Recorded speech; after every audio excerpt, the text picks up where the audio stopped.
ଓଡ଼ିଶାର ପଶ୍ଚିମ ଅଞ୍ଚଳରେ ଏକ ପାରମ୍ପରିକ ପର୍ବ ହେଉଛି ନୂଆଖାଇ। ଏହାକୁ ନବାନ୍ନ ମଧ୍ୟ କୁହାଯାଏ। ଏହା ଭାଦ୍ର ମାସ ଶୁକ୍ଳପକ୍ଷ ପଞ୍ଚମୀ ତିଥିରେ ପାଳନ କରାଯାଏ। ଏହା 3 ଦିନ ଧରି ପାଳନ କରାଯାଏ। ନୂଆଖାଇ ଧାନ ଅମଳର ଖୁସିରେ ପାଳନ କରିବା ନିମନ୍ତେ କରାଯାଇଥାଏ।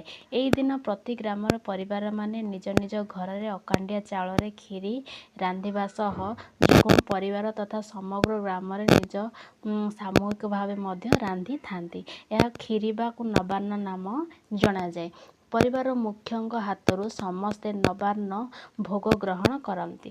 ତାହା ଖାଇସାରି ପରିବାର ସମସ୍ତ ବ୍ୟକ୍ତି ନିଜ ବୟସ୍କମାନଙ୍କୁ ଭୂମିଷ୍ଠ ପ୍ରଣାମ ସହ ଆଶୀର୍ବାଦ ଗ୍ରହଣ କରିଥାନ୍ତି। ପରେ ପିଠାପଣା ସହ ବିଭିନ୍ନ ଭୋଜି ରାନ୍ଧି ଖାଇସାରିଥାନ୍ତି ଓ ଗ୍ରାମ ପଡ଼ୋଶୀ ରହିଥିବା ସମସ୍ତ ବୟୋଜ୍ୟେଷ୍ଠମାନଙ୍କୁ ଭେଟି ନୂଆଖାଇ ଜୁହାର ପ୍ରଣାମ ଗ୍ରହଣ କରିଥାନ୍ତି। ଏହି ସମୟରେ ଗ୍ରାମ ଓ ପଡ଼ାରେ ଲୋକମାନେ ନିଜ ଭିତରେ ପୂର୍ବରୁ ଥିବା ଭେଦଭାବ ଭୁଲି ଯାଇଥାନ୍ତି ଓ ପରିବାର ମଧ୍ୟରେ ଥିବା ମତଭେଦ ଏହି ସମୟରେ ସମାଧାନ ହୋଇଯାଇଥାଏ ଏବଂ ସମସ୍ତେ ପୁଣି ଏକତା ହୋଇ ରୁହନ୍ତି।